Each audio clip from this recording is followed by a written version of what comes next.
All right. I'm pleased to have Aaron Botsford on the 40th episode of the Advisor Tech Book Live podcast. Welcome, Aaron. Well, I'm so happy to be your 40th guest.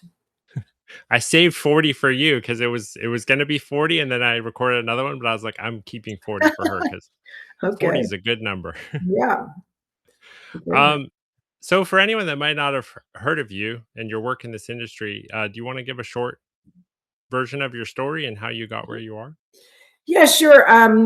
I grew up kind of in poverty. My dad died when I was 11 and left my mother penniless. But my mother always told me if I could type, I'd be a good secretary to somebody and I could support myself. So I went into a stock brokerage firm in my late 20s looking for a job as a secretary. And the man said, I'm going to make you a stockbroker. And I was like, what's that? I didn't know the difference between a stock, a bond, never heard of a mutual fund. But I was like young, naive enough. I'm like, okay. And so, back in the day, they sent you to like 3 weeks of home office training, most of which was product training. You came home, and then it was kind of like sink or swim. And I always picture that, when you go to Alaska and you see those salmon swimming upstream, like trying to get someplace. That's what I looked like for about the first 10 years.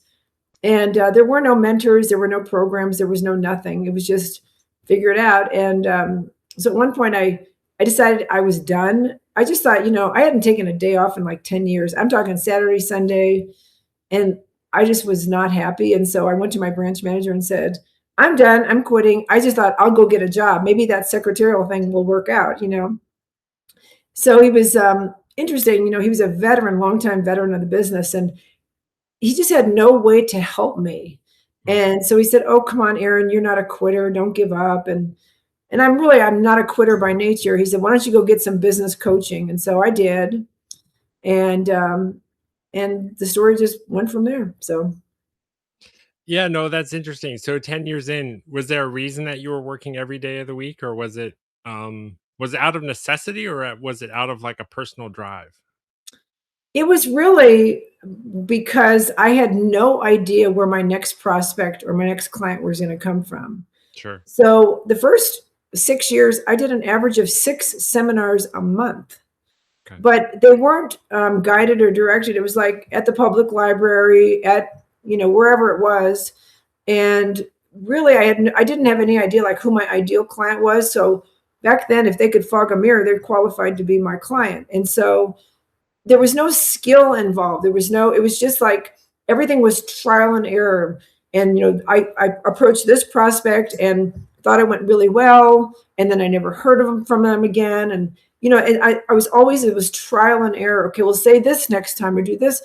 Nobody told me what to do. And so I just got tired of making it up. And back in the day, I had no support. So try to do 6 seminars a month with no support. So you're dialing for dollars and inviting people, in this case, to a seminar. And then you have to go to the seminar, do the seminar, try and schedule appointments, do the appointments, place the trades. I mean, it was just a nightmare. And I just decided it wasn't worth it. So, Yeah. Well, if it's encouraging, still think people are just figuring it out as they go, especially with AI and all the new stuff hitting advisors right now. yeah. But I believe you have found some nuggets that can be replicated, so you don't Yeah. have to figure it out, right? Yeah. No, I got really lucky. So, in my third year of coaching, it's the 12th session. Something happened that literally changed my life. And we were all asked to stand up and find somebody in class to share the results we'd gotten. So I stood up and I saw this random guy standing there and said, "Hey, do you want to do the exercise together?" And his name was Paul. It turns out we were actually the same age and we were in the same business. And in my coaching program, we had doctors, lawyers, plumbers. So it was unusual to find another advisor. So we went off kind of to a corner and I went first because I was actually really happy with my progress. I thought, I went from 300,000 in production, and 3 years later, I was somewhere on target to do between 400 and 450. And I was happy. And then it was this guy's turn. And he said, he was a financial advisor as well. And 3 years before, he'd also been doing around 300,000. And I thought, well, isn't that cool? I mean, we are just alike. And then he said the words I'll never forget. He said, "This year I'm on target to do 3 million in production. And I don't meet with any of my existing clients. In the last 3 years, I've built a whole team of people around me. So all I do is go out and prospect for my ideal clients. Like, what is that? And I bring them in, I close them in the first meeting, and then I turn them over to various members of my team. And I was like, I was so dumbfounded. I'm like, what did you just say? Did you just say you went from 300,000 to 3 million in 3 years? He's like, yeah. And you don't meet with all your clients with all their reviews? No, I built a team around me to do that. Of course, Joe, it was time, the bell rang, it was time to go back to our seats. And I was like, I was just so dumbfounded. I was like, did I miss a coaching session where they talked about this? Or did he go to another program on Mars? I just couldn't imagine how he did that. So fortunately for me, at first I was just stammering and stuttering. I'm like, can I just buy a few hours of your time? And he was so gracious. He said, why don't you come spend the day with me and my team? So Joe, I actually made my husband, who at the time was an airline pilot, I made him go with me to Paul's office because I just knew in my heart of hearts that to get results like that, there was going to be this huge cost in this. And I wanted Bob to be ready to sacrifice, whether it was our time or whatever. And, it just wasn't like that at all. So I got to spend one day with a guy who was getting results that I couldn't even imagine. And it was very nice because I just decided, he told me, this is what I do. And I said, can I model or copy you? And he goes, yeah. And so I did what he did. And I got the same results, like, dun, da, da, it's not magic, but he had figured things out that I hadn't figured out. And I could have gone back and decided, okay, I'm going to do something like that, but not that. And then continue the trial and error, which is just a ridiculous way to operate life, really. I mean, we think about it in other areas of our life, like I have a personal trainer, and I go see her twice a week. She tells me what to do and I do it, it's not rocket science. Like if I want to look like you, well, if you want to look like me, this is what you have to do. It's right. Essentially the same thing in our business. So 3 years later, I did 3 million and then 4 million and 5 million. And my business kept growing. I ended up with 2 offices. I actually lived in Dallas, but I had a very large office in Atlanta, Georgia. So, and then I ended up with 7 conference rooms between the 2 offices, consistently filled with clients of my firm, and I wasn't in any one of them. And so in 2017, I actually ended up having a bidding war. These other firms wanted to buy me out. And the reason they wanted to buy me out was because they knew that no client ever expected to meet with me for a review, because I ended up selling the philosophy of my firm. And so they knew, I got top dollar for my firm at the time because there was no risk to the buyer that these clients would walk away. And to this day, all these years later, I'm still in touch with my former team. They're like, yeah, Erin, these people are all still here. So, which is awesome. It's interesting. I was just chatting with an advisor on LinkedIn, and he was talking about, he feels like the skills between being a really good advisor and being really good at selling are different. Yeah. And I mentioned, like Creative Planning, United Capital, like they always separate the selling advisor from the servicing advisor. And I Yeah. believe you recommend something similar. Is that true? I don't know. Yeah, I do realize, I do think that, in my I have a training program, because now I'm like, here, people, here's the deal, copy what works and get the results, right? And one of them, we go through an exercise to really define, are you a hunter or a closer? Because I think, the hunting skill, if you drew a triangle, there's only a small percentage of the population that really has that hunting skill. Sure. And then, but there's a larger percentage of the population that if you get somebody and put them in front of them, then they can close the business.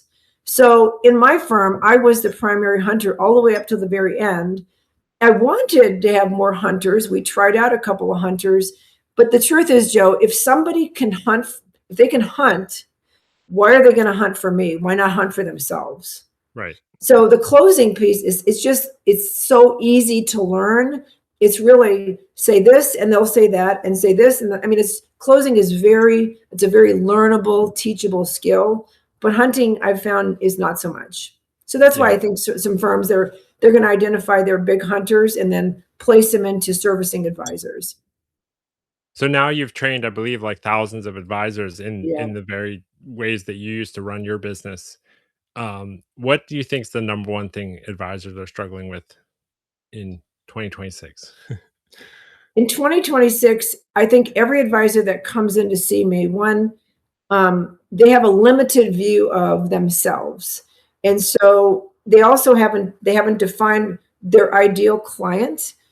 And so they, again, they're like me, they take whatever client happens to be sitting in front of them, right? And so what I try and do as a segue to the story, when I got back from Paul's office, remember I told you that I was raised in poverty. I didn't know a rich person. I wouldn't know what to say to a rich person. I was intimidated by rich people. So I hired an attorney to come to my office every Monday for a year because I knew she worked with high net worth people. And I wanted to know, how do they think? How do they make decisions? How do they choose an advisor? And what's interesting, Joe, is that I was paying her to come, and I invited, there was like 25 advisors in my branch at the time. I invited all of them to come sit in for free and learn this. Guess how many showed up? I think I already heard this on another call, but I'm guessing 0. Yeah, zero, which is, can you even imagine? I'm like you have this ability to learn what an ideal prospect, how they think, how they make decisions, and you don't show up. I was like, oh my gosh. So, I always tell people, like, in a year, 52 weeks, $52,000, but what the nice thing was, I learned how they think. And so I found out that my ideal clients, and the irony here is that when I ask advisors, like, tell me who your ideal client is, typically they can't articulate that. So Right. that's an exercise we go through. And I try and get them to create, I call them 3 personas. So a persona might be, I work with small business owners versus large business owners, or I work with professional athletes, or I work with widows and divorcees, or I work with retirees from Fortune 500 companies. I think it's really important to define the people that you want to target and then go after them. And I try to convince advisors only have 3 personas. Now, it might happen that, for instance, one of my personas was not Dallas Cowboys, but in the course of my career, I was doing a training, a 3-hour training for like the Chamber of Commerce. And there was a woman that was there. She happened to be the bookkeeper for a Mm. very famous Dallas Cowboy. And I ended up going to lunch with her. I never asked about him. And I have a very specific strategy when I take somebody to lunch. And the strategy is you compliment this person and ask questions, and you keep the discussion all about them. Like, Joe, if you and I were having lunch, I would ask you everything about you, where you live, what you do, where do you vacation, what are your favorite sports? And then if you ask me what I do, I'd be like, I own a financial services business, but let's get back to you. And the interesting thing about that was, what you do is you engage, we call the law of reciprocity, where I just gave you, Joe, an entire hour to talk about yourself. So now you feel obligated to give me something back. And the Right. really cool thing is, I get to decide what that is. Okay. So in this case, at the end of our conversation, she was like, this lady, nobody had ever taken a real interest in her because of who she worked for. They were all trying to angle, how could I get her to make that introduction? Yeah. I didn't even mention him. I pretended like I didn't know he existed. And I took a true and abiding interest in her. And at the end of the lunch, she was, I really think that, and these are not their names, like, Joe and Pat could really use your help. And I was like, okay. So the next week in the I was in the parking lot of the most famous Dallas Cowboy ever. And the interesting thing about this was now 20 years into my career. And I was very well equipped to go into that meeting. But I want your advisors to realize this. I sat in the car shaking, not because of that I didn't know my stuff, but because of who he was. And I was thinking, even in my highest moments, you can still have moments of insecurity. And I was like, oh my gosh, I'll probably be out in my car in 15 minutes from now. Well, 2.5 hours later, I came out with a brand new client. Yeah. Now, he was not one of my personas, but from that one meeting and getting that one client and knowing what to do and say when I had that opportunity, he ended up referring a lot of Dallas Cowboys to me. So that became a new persona. So, Yeah. No, for sure. I yeah, want to go back to the first thing you said was limited view of themselves, or like limiting yeah, beliefs. yeah. Um, how do you help advisors overcome those?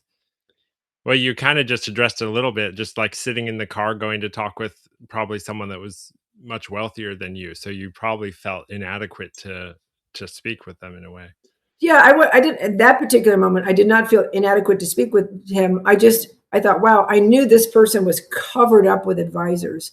Oh, And okay. I knew that, okay, what am I going to say to kind of get an edge in to what all of his other advisors have been saying? But the nice thing is that we call it my approach talk. What I teach advisors word for word, Joe, it works for a $250,000 prospect and a $25 million prospect because it engages a lot of behavioral science, understanding. Because when you get in front of somebody, you're not getting in front of a $25 million prospect, you're getting in front of a human being. And as human beings, we all have specific things that drive our decisions. For instance, a woman will want to protect her nest egg at all cost, and she wants to protect her money for herself, her children, and her grandchildren, and she'll move mountains to make that happen.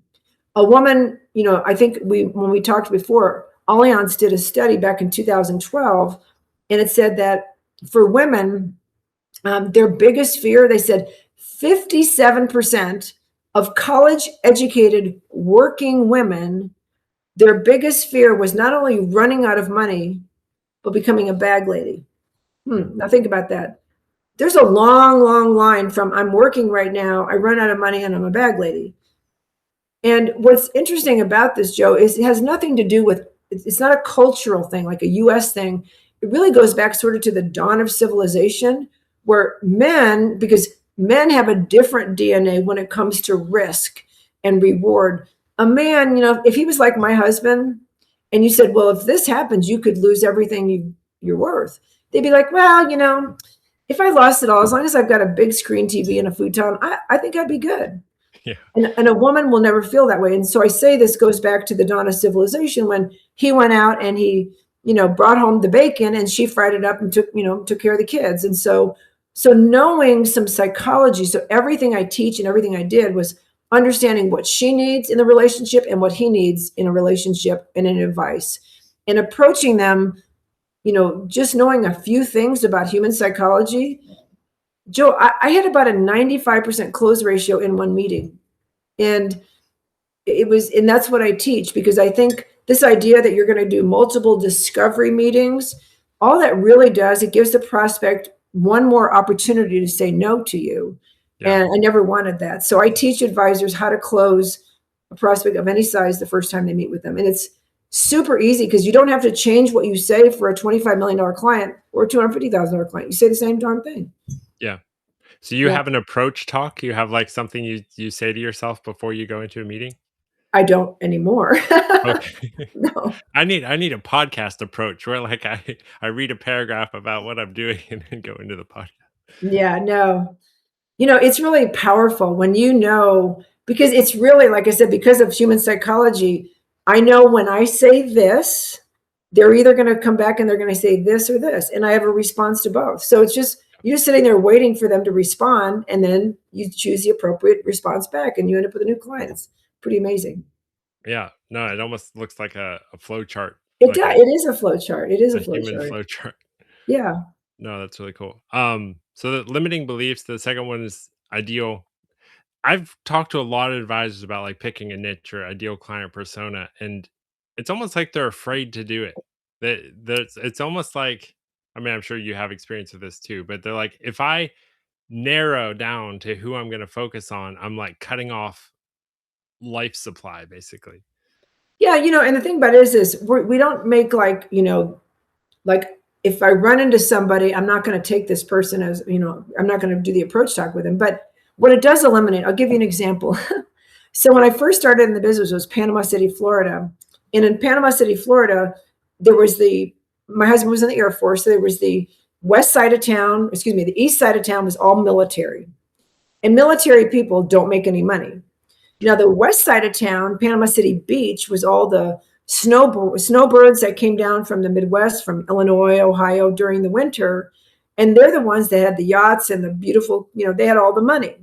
So I had an advisor come up to me one time. His name was Augie Yankee. I'll never forget it. And I thank him. And he was so cute. He said, Erin, he said, I noticed you're spending all your time on the east side of Panama City where there's no money, when all the money's on the west side. And you know what? I was pretending all of my activities I thought were going to bring me these high net worth clients. And yet I was doing all these activities at the Chamber of Commerce and everything in the east side of Panama City. So I was totally wasting my time. I was pretending, and that was a confidence issue. So again, once you recognize you have a confidence issue, the only thing that's going to change a confidence issue is learning a new skill. Because when I came home from that one day with Paul, I realized, skills and confidence were my problem. But what you realize, and that's why I hired the attorney, once I had a new skill and you practice that skill over and over again, it's just like anything else, then it increases your confidence. I mean, most of your listeners, like I play a lot of pickleball. And when I first started, I didn't have skill and I had very little confidence. Now I'm pretty darn good. And I've got a lot of confidence on the pickleball court. It's no different in our business. So for your advisors, the way to move up market, the way to then, and again, identifying an ideal client, sometimes you don't even have to put a lot of things to it. You can just set a minimum. My minimum client has to bring me at least $500,000. Right. And the only thing you have to do is be willing to say, if somebody shows up or they've been pre-screened and they've got $300,000, they don't qualify to be a client of yours. And what that's going to do is eliminate the time to take with this person who really doesn't qualify. And I'll back up and say this. One of the things I teach advisors is remember, we are business people. And so, Joe, if I was to ask you, and I won't ask you because I ask my advisors, okay, in order for you to take on a new client, how much do you have to make to actually make it worth your while? And so usually the advisor will say, well, I have to make at least $5,000 per year. I have to see that. So, okay, a $500,000 client at 1%, that works for them, right? But as they start building their business out and they hire people, they've got 2 people, you can't take a $5,000 per year client. He's got to have $10,000 in order to be a viable business, because you've got 3 people to pay. Well, okay, so then a $500,000 client comes into your office. Can you take them? Well, you can take them if you can say, you have $500,000. My annual financial planning fee is $5,000 per year. There's your $10,000, right? And the nice is, this person either takes you up on the offer or they self-eliminate, right? So the nice thing is this is how my business operates.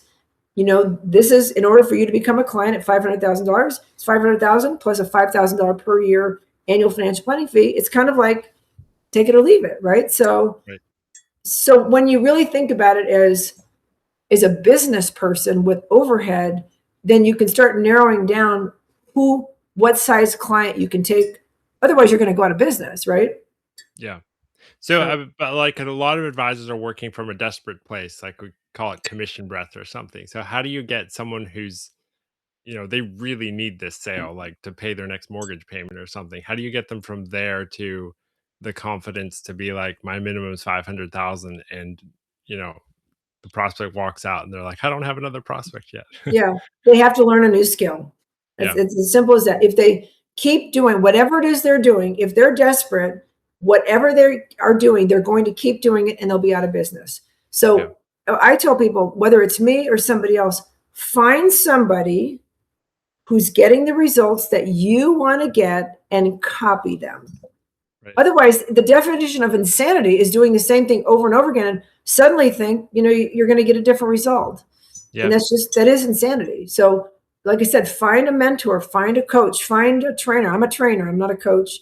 Copy what they're doing and get the results. And I can say that with a lot of confidence now.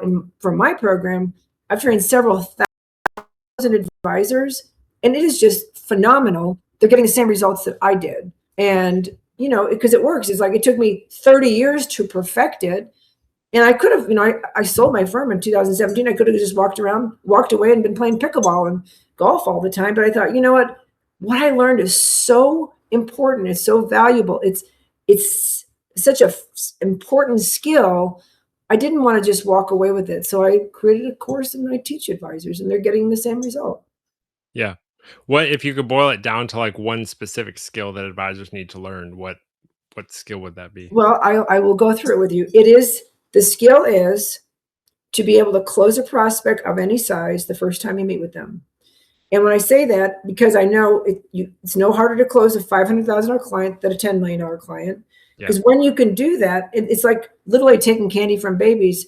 Especially, I always tell my advisors when they start my program, wherever they are, I want them a year from now to be working with clients that have double the amount of money that their current clients have. So a $500,000 guy, I want to make sure that's $1 million. That's what they're working at. Or 250, it's 500. Because what happens is when you can close this, they have double what you currently have, you create margin in your business, right? So you have twice as much revenue. I want them to set that revenue aside. Don't add it to your personal comfort, your lifestyle. Set that money aside and start hiring people to actually do the work of your business. And Okay. so that's the memo that, I think it's interesting. When I went and spent that one day with Paul talked about, Michael Gerber has a book called The E-Myth Revisited. Yeah. And what I think is interesting is that, Joe, every other business in the United States, they hire other people to do the work of the business. We're the only industry, maybe real estate agents. And real estate agents will put people in their car and use gas and drive them around in the hopes of a sale at the end of this drive, right? And that's kind of where we are too. And so I don't know why that happens. So at the very least, I try and give advisors an analogy of a dentist. So I was at my dentist maybe 6 months ago. And, Joe, when was the last time your dentist cleaned your teeth? Never. It's never happened. Right. And so dentists have figured out, I think my dentist has like 15 little rooms and there's dental hygienists cleaning the teeth. So the dental hygienists are doing the work of the business. Now, as I lay there and I'm getting my teeth cleaned, I kind of like it that my dentist is somewhere in the building. And if I ever needed a root canal or an extraction, I know he's going to be brought in for that specialized stuff. Well, in our industry, having other people do the reviews, that is the maintenance work of the business. And, again, if at one time it was me, myself, and I, and then I had one person working for me, and then I had two, and then I had three, to the point I had 7 of these hygienist, areas, these conference rooms filled with clients of my firm, and my servicing advisors were doing the maintenance work of the business. Yeah. So, to get there again, you got to learn a new skill, have the confidence to at least just go double your average client, double. Save that extra money, the revenue you bring in, and start hiring people to do the work of your business. You end up, and I don't want to tell a story, you end up being able to build a really, really profitable, valuable business. And the story I always tell people is on the day that I sold my firm, the buyer of my firm bought another woman's firm. And I'm told she had about the same amount of AUM as I did, but she had 2 big things going against her.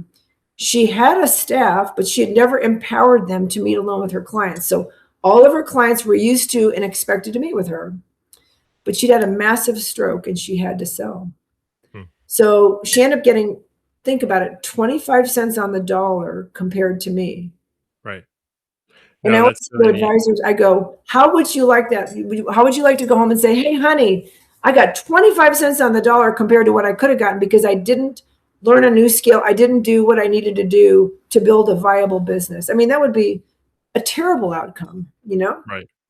Yeah, so there's kind of like a waterfall of skills. The first skill is the closing skill, the Yep. ability to meet with someone and close in one meeting, and then you've got the not go spend the money skill, or hire people to do the work for you. Yeah. Um, I'm starting to hear this more and more. I mean, one guy in particular has been talking about this, how most advisors, they are the single most important point of contact for the client, and that's a really big flaw in the model because just like you said, hardly any other businesses run like that, where the person doing the work is the main point of contact. Well, I mean, let's face it, they don't really have a business. They have a job with a really nice boss, them. Right. And so for some people, that's what they want, but you can't have two things at the same time. You can't have that and then have a dream that someday you'll get a check for $10 million at the end of the rainbow. That's just not going to happen. So, I'm not saying one is better than the other, but there's no way the check that I got, even with the amount of money I was making, I could have never saved that amount and put it in my bank account or my investment account versus what I got in a check to sell the business. And I just think, my father, he died when I was little, but he had a saying and said, Erin, the next 10 years are going to go by. The question is, what are you going to have to show for it? And so even I just did another training about an hour ago. And, that's what we talked about is if you don't learn a new skill and master this art of closing, what is your business going to look like a year from now? Will you be in business, right? Sure. You certainly won't be attractive to a potential suitor. And I just think that's kind of a shame because the next in 10 years from now, you look back and go, I woulda, coulda, shoulda. And I don't want that for any advisor. Because here's the thing, Joe, it's not that hard. And I'm probably the least smart person in the whole industry, but I can copy well. Right. So I copied. It's not that hard, but it's also incredibly hard. I mean, I think we talked a little bit last time about, the advisors that you work with that go out and 10x like you did and like your mentor did, and then the ones that struggle or don't do it. What is it, that fear? What do you think is the difference between people that, or the 25 other advisors that didn't show up to that free training with the attorney that you set up? Yeah, it's What's really holding okay. people back? Here's my contention and again, I'm no expert on this, but what I've seen is that this business, it's so unique in that nobody is writing our paycheck. Nobody's telling us how much we can make in a given year. So what happens is a lot of advisors, they get to a level of, I call it personal comfort. Right. And they've got, they're married, they've got a couple kids, they've got a house, 2 cars, and they can put their kids through college. And and they achieve this level of personal comfort. And my contention is this: if the only thing that's important to you is your own personal comfort, I don't believe that's ever going to be a big enough driver to do what it takes to take your business to the next level or become a superstar. I just don't think that's the case. So one of the things my mentor Paul had me do on the way home, and again, he said, Erin, let's pretend, Erin, you had $10 million in your bank account, and this is 10 million you didn't need. It just appeared. What would you do with that $10 million? And of course, I probably had $50 in my bank on that day, but I couldn't even relate to it. But I started writing out, if money was not an issue, what would I do? And I wrote out, well, I would take all of my family members on a trip every 5 years. And I would pay for all of the education for all of my nieces and nephews. I'm one of 6 and my husband's one of 5. So we have very big families. And we're really the only ones that kind of got out and made it in the world. And so I also, I had one of my sisters at the time was like 70 years old and she had stage 3B colon cancer and she almost died of chemotherapy. And I was able to spend $500,000 on alternative cancer treatment to keep her, alive. And she's doing great. This is 18 years ago. So I wrote out all these goals. If money was not an issue, what would I do? Because I care deeply about my family and I care deeply. My husband and I support 5,500 orphans in Africa right now. Until I did my training business, we only had 500, but the training business is doing well. And we give a large portion of our money to support little kids that have no moms and dads. And so, we've been able to take, the first time we took our family on a cruise, it was 66 of them. And we decided to do a cruise because it's easy. You just get them on the boat. Everybody gets an excursion every day and just please meet for dinner. The last time we took them all, it was 77 people on a cruise. And so, I mean, to me, that is the incentive. If you can think of the things that you care about, because I always tell people when I do a keynote speech, I've been all over the world. I've been to Africa many times. I do a lot of work in Africa. And those people don't have the opportunities that we do, that you do. And they are rooting for your success. And so I always say, find something or someone that you care about, and caring about something other than yourself will be the driving force, I believe, to learn that new skill and to study that material and to take the chance and to build that business and to hire that person. And so, I mean, to me, that's my motivational piece of what I do is like start caring about somebody other than yourself. And that'll be the fuel that takes you to the next level. Yeah. No, it's funny. Just this morning, I walked something wasn't going well this morning, and I walked to my house, and my wife made a comment, and I made some negative comment, and she's like, "You've gotta go do something that's not for yourself. Like, Mm, go help the kids with something or help yeah. with lunch," or, it is interesting to knock yourself out of this negative mindset. Well, gratitude is a really, really powerful emotion. Yeah. And I do this gratitude journal every morning, just, just being grateful for, gosh, living here and, all of the stuff. I think gratitude is another great emotion because it ties into, what you can do on your time on this earth, right? So, Yeah. What so I I don't know why I'm seeking for this, but, like, what did you have that set you apart from your siblings that you succeeded and they maybe didn't succeed in the traditional terms? do you really want to know? I think I do. Well, not only did my dad die when I was 11, do you know the story about my car accident when I was 16? I did, I read about it in the book. Yeah. So for your listeners, when my dad died, he left my mother with 6 kids and penniless, literally. So we all had to go to work, and so but I've worked since that time I was 11 years old, and I was lucky. I babysat for these people, and they paid me well, but I babysat 6 nights a week, and I was 11 years old. I mean, I would come home and put myself to bed, and I remember my mother telling me, "Erin, you've got to get a scholarship to college. You've got to get a good education. You've got to be able to type because I can't help you." So I learned from a very early age that I was on my own. And I think that's good. Now, when I was 16, I was working at my first real job, McDonald's. I was on my way to work.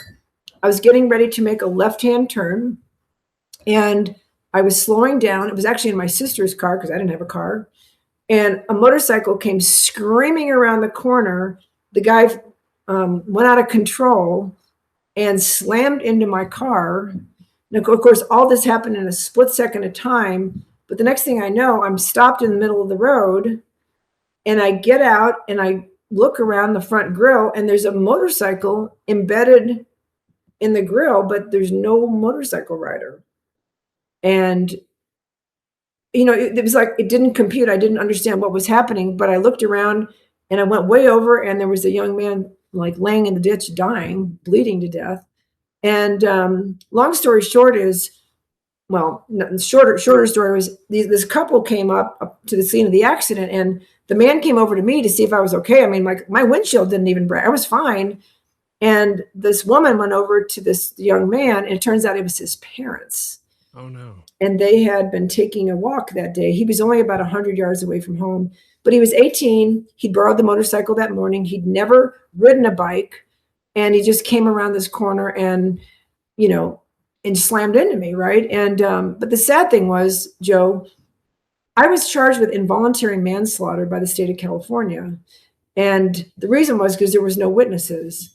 And so I ended up going through a criminal trial, and it was found not guilty. But the toll and the tax it took on my family, it was horrific. And then 3 weeks after the criminal trial was over, and the judge said, the good news is they measured skid marks. It was very easy to tell. I was going 17 miles an hour in a 25-mile zone. He was going 47. He'd lost control. The skid marks proved it. So I was found not guilty.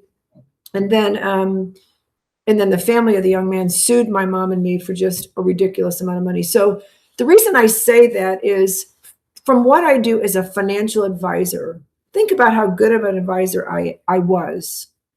I understand, like, I would go very deep into the family structure and I would find out about, I want to know about the mom, the dad, the brothers and sisters, the nieces and nephews, the kids and grandkids, because I want to see if there's anything that could happen that could disrupt my clients' plans. I give the story of Mike and Dee Miller. God rest their souls, are both dead, but they were one of my first clients. And even despite what I had been through, and I remember my mother, when we got sued, my mom, she worried we were going to lose the only asset we had, which was our home. And so I heard her crying and she didn't say nice things to me. She said to me, well, because of you, we might have to pitch a 10 on the high school football field. So I so internalize what loss can feel like. Sure. So this Mike and Dee come in, and he was retiring from a big pharmaceutical company, and they had lots of money. And so back in the day, people said, do you do comprehensive planning? And the answer was yes, of course. I comprehensively take all their money and invest it. But that's the extent of what my comprehensive planning was. Sure. So their goal was they were going to travel from ages 55 to 70, travel to Europe or travel around the world. And then age 70, they were going to travel in the United States. And Joe, they literally had a spreadsheet of all the places by month they were going to be for the next 15 years. I was like, oh my God, this is amazing. And back then I knew in the back of my head that they had a couple kids. I think I heard them talking about some grandkids, but we didn't go there. We just invested money. So we invested all the money, and it was about 5 weeks later, I get a phone call. Their oldest son, Mike Jr., had died of a heart attack while washing his car for age 41. He had a wife, a stay-at-home mom, 4 little kids, a big mortgage on a house. He had just borrowed $800,000 to start a business, and he had no life insurance. So whose problem do you think that became? My client. Right. And think about, Joe, from my perspective, my background, the fact that I never asked them how many kids they had. I never asked them, okay, you have 4 children. Tell me about each one. Your son, Michael, where does he work? How much life insurance does he have? Do you realize that if he died, with no life insurance, his wife would have to stay at home? I mean, I never asked the question. So my clients that were sitting in front of me, their lives were destroyed, and they never got to travel. They became the primary, the stay-at-home mom had to go back to work. And then they shuttled kids after school to practices and baseball.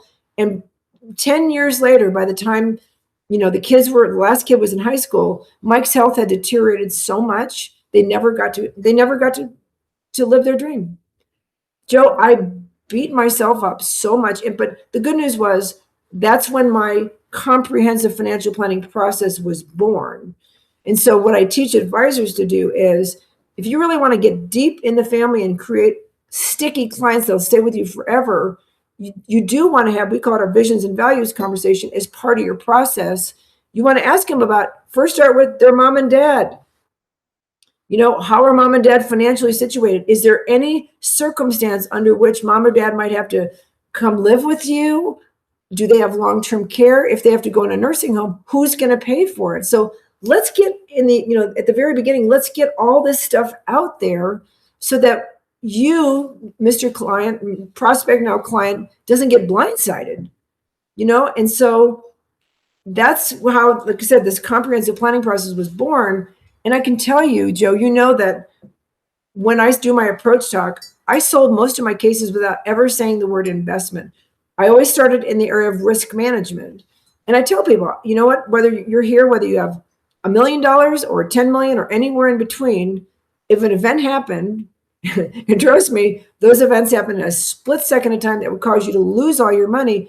I don't really care how good your money managers are. It's just that much more for you to lose. So I tell them why we start in the area of risk management. I tell them, should we decide to work together? Because remember, it's my decision too. Should we decide to work together? I'm going to ask you questions. I tell them, Mrs. Smith, I'm going to start with you. I'm going to ask about your personal background. I'm going to ask you all about your mom, your dad, your brothers, your sisters, your nieces, your nephews, your kids, your grandchildren, because I'm looking for 2 things. I'm looking for either train wrecks, because I've had enough. I've had plenty of them. What can come along and disrupt your plans to have this nice, comfortable, wonderful retirement, or even opportunities, either in lifetime or death, to help the people in the cause you care about. I tell them that's part of my process in the first meeting. The funny thing is, when I tell them I'm going to look for train wrecks, what do you think they want me to do? Look for train wrecks. Yeah. Because again, for your audience, if you have a traditional couple, husband and wife, even, it doesn't matter if there's 2 people that are going to be affected by your planning, both people need to be there, because one of them is going to be more risk averse than the other. So I always start with some issues that are going to impact the female in the situation. I know what's going to drive her. And she's going to say, oh my gosh, we've never thought about it. We need to get that fixed. They don't want anything to come along. You know, they're getting ready to retire. They're 2 years from retirement. She wants to make sure all the ducks are in a row and nothing could come along and make her have to sell the second home, change her lifestyle, stop going on vacations. You know, she doesn't want any of that to happen. Yeah. So that's what I teach. No, that's a powerful story, and I think so easily could have gotten derailed in that situation, or even in the later situation with your clients, and been like, "I messed up. There's no Oh, hope for this situation." yeah. Um, but I'm thankful that you got after it instead of letting that get to you. Well, Um, I will tell you this. I want to say one other story that I very rarely tell, and that is, you know, again, my mom said, you've got to do well in school. I was a straight A student. Even during this car accident, I never showed up for school because unfortunately they printed my picture on the front page of the paper, and everywhere I went, there was the girl that killed that boy. yeah, And sadly, when I was found not guilty, they never printed a retraction. So I was always the girl that killed that boy. So it's time for me, you know, to win my scholarships to college. And I had one from the Kiwanis or something. And they said, show up. It's a $200 scholarship. Well, $200 might have been 2 million to me back then. It was everything. So I remember I went to this Kiwanis meeting. I walked in on this young girl, I'm 18, and it was this sea of men. And they all had they were wearing these things called business suits, which my dad was a teacher. I'd never seen a business suit in my life. And me, I'm just trying to I've got a hoodie on because I want to make sure nobody sees there's that girl.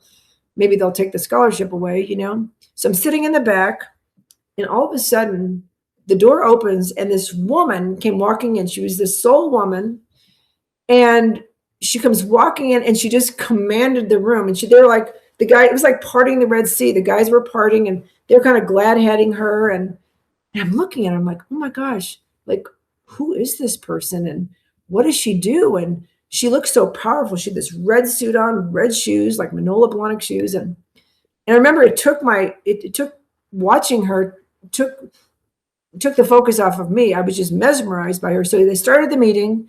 Now it's finally time for me to go up and get my $200 check. And I walked up to the top of the stage, and I took my check. And as they're taking my picture, I looked at her, and our eyes met. And then I turned, and as I was walking off the stage, I said, I'm going to be her someday. hmm, And that's what I became. that's pretty cool. Yeah, I mean, in a moment, and I think about what if I hadn't gone there? What if I would have been afraid? Of course, I had to go there because I had to get the $200 check. But it was such a gift to me to see what a powerful woman looked like. I'd never seen one like that. My mom was a stay-at-home mom, and she wore a nightgown until 3 o'clock in the afternoon, you know? So anyway. Yeah, no, these are powerful stories, and I'm almost a little bit overwhelmed by them, but, like, your dogged determination in each one of these situations to, like, overcome it, and then, setting clear goals and then going for them, um, that's really neat, and obviously, I think there's a bit of the hand of providence in all these things as well. 100%, 100%. Yeah, and let me assure you, there were some very, very, very down moments, and lots of times that I wanted to quit. But, you know, what was interesting, you know, they always say that when the student is ready, the teacher will appear. It Yeah. was interesting. In my most frustrating moments, something would happen, and I pray a lot, and, you know, I rely on God to direct my paths and all this stuff. And in my most frustrating moment, something would happen and I didn't know it at the time. It's only when you look back to go, oh my God, that was a pivot point, right? For instance, I'll give you an example. So I started my career in Panama City, Florida. Then my husband gets out of the military 3.5 years later. We moved to Dallas, Texas. I'm starting all over again, yet again, in a place where I didn't know one human being outside of my husband. And it was like, oh my gosh, you know, really? Really? So one day, this guy came in, and he says to my branch manager called me in and said, hey, this guy's there. He goes, hey, I hear you're the seminar queen. Yeah, that was 3.5 years. I'd done a lot of seminars. He said, I have the opportunity to get in front of Alcatel Network Systems here in Texas. They're laying off 900 people. and I have the opportunity to get in front of all of them. Now, I've never given a seminar in my life. Would you like to work together?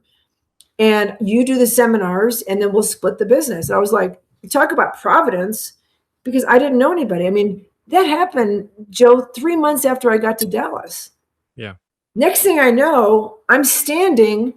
I did 3 seminars with 300 people in each one. And they were wrapped around the building to get an appointment with me. Because again, when I did a seminar, I used my approach talk. I used my disturbing track. So I had it down like this. I was good at it by that time. Now, the downside was, and again, I just moved to Dallas. I was only in the business 3.5 years, but in 3 months, I brought in $25 million. For me back then, I think for anybody, that would be a good outcome, right? Yeah. This other guy that was going to split the business with me, he took off for Mexico. So, and I'm sitting in this office. I don't have any help. I thought he was going to do half the meetings, but I'm doing all the meetings. I even enlisted my husband. I'm like, hey, these guys have $800,000. Give them plan A. These people have $900,000. Give them plan B, because I had no help. And, a lot of what I learned, it turns out, yes, I brought in $25 million, but the company paid out $792 million. And the lesson for me is, I had the implied endorsement of the company. Right. I should have gotten $250 million, right? But my big problem was I didn't have staff. And so I remember thinking, that was when I left that wirehouse and I went independent. So because the branch manager wouldn't give me help. He's like, good luck, Erin, get as much as you can. And so I thought, no, if an opportunity ever arose, I want to have staff. I want to have the resources to really capitalize on that opportunity. So again, it was a really frustrating start over, and this opportunity presented itself. Now, yes, there were good parts, got $25 million. Bad parts is I didn't have any help, it was a lot of work. So yeah. No, and each one of these times you learned an important lesson. I think now, hiring staff is a huge part of what you did and what you teach. Yeah. Probably partially learned from that. 100% learned from that. This is a very funny example, but on Sunday, our pastor was preaching and he's talking about Jesus praying before he picked his 12 disciples. And he's like, he prayed all night and then he picked Judas Iscariot. And he's like, sometimes when you pray, the answer to your prayer is the traitor in a way. Trust me, I could tell you all of those stories too. So that's a really unique way. I think we think that like only good things will happen from providence, but I think sometimes the bad things happen and the bad things lead to more good than we can imagine in a way. 100%. Yeah. Yes, I got involved in 2 or 3 other different, let's call them loose partnerships that all blew up in my face. But I can cite after each one of those the good that came out of it. Yeah. Now, again, I could also cite the bad that came out of it, but I choose to always cite the good, because I'm always looking for the good. Right. Well, that's definitely a good thing to focus on. All right. Well, we're coming to the end of the hour. If an advisor is interested in joining your program, where's the best place for them to go? Yeah, if they just go to my website, erinbosford.com. We've got several different programs. We've got one we call it the Accelerator. It's only a 12-week program, and it is clearly designed to just help you move up market and close in the first meeting. And Joe, I'll tell you what's interesting. Now we have data that when somebody starts in that program, it's unbelievable. Within about 5 weeks of starting, and again, when I say start in the program, once you have access to the program, you can go through it in a long weekend. It's like 30 hours of listening to my voice. And the idea is listen to my voice and then implement immediately. I can't tell you how many times people are 5 weeks into the program and they get the opportunity to get in front of a $30 million business owner. And it's so fun because they're like, okay, I've never had this opportunity before, but I've got access to her secret sauce. I'm going to stay home all weekend. I'm going to binge watch. And they win the business. And it's really within this 5-week time frame. I don't know why I can't pinpoint that. So that's the Accelerator. And that is just closing skills. That will change your life exponentially. Unbelievable. But then we have the full program, which also everybody gets the Accelerator. But this is also then, now that I know how to close anything I get in front of, I always say, now let's go find these people. So that's really prospecting. How do you find these people? It used to be, because I've had so many advisors say, "Hey, Aaron, can you help me find those 5, 10, $20 million prospects?" I'm like, "Of course I can. That's where I played." But I always say, "Well, what if I put you in front of a whole room, a Tiger 21 group, and they're all worth 20 million or more? Would you have any idea what to say to get an appointment? And when you got the appointment, would you know how to close them?" And usually the advisors say, "No, I'm not sure," or "No." And so I said, Right. "Well, let's leave that for a little bit. Let's learn how to close anybody you get in front of, and then now let's go find them." So the full program includes the prospecting, and the big thing the full program includes is then now you've upgraded your marketplace by at least double what you're doing, what you were doing. We're finding new prospects that fit that ideal client. You're making more money now. Let's build out your team so that you're only doing the things that are the highest and best use of your time. So that full program is called the Elite Advisor Success System. But just going to my website, they can find both programs. Joe, they can also schedule a free strategy session with one of my team members, and my team members can guide you through what program would be most suitable. Once Okay. somebody's gone through my program, we also have a program for their team members so that their team members start aligning the service model with what the advisor is trying to provide for these clients. So, anyway, it's a very robust training. It's all online. I tell people I don't want them sitting in front of a laptop because there's too many distractions. I Sure. want them on a treadmill, walking their dog, you know, driving the car long distance. Just listen to my voice, and you'll learn everything you need to learn to really take your business to the next level. And just as a statistic, our advisors we have a 5-year statistic that our advisors are growing their businesses twice, double the industry average. So they're doing really well. Twice double, so is that No, 4 I'm times the sorry, industry twice. average? No, no, twice the industry average. When I said that, I Oh, thought okay. that's like a double double, isn't it? No, but twice the industry average. So, and we're really proud of that. And yeah, No, it's all that's good. awesome. Yeah, Organic growth is such a huge problem. Well, that's great, and I'm excited to, I'm thankful that you came on the podcast and were willing to share your story, and I know it's been a hard journey, but also a very, very blessed one, so thank you. yeah. Well, we've been all over the map, but thank you for having me. And again, I'm here to serve. I've had my big payday, and the nice thing is I use most of the money that I make from this company, and I feed kids. My next goal is 50,000 orphans, and so that's just something that keeps it out there, that keeps me engaged and creative, and always trying to find something new. So, Yeah, no, anybody, I'm here to serve you. If you need help, let me know. will do. Alright, thank you. All right, Joe. Thanks. Bye-bye.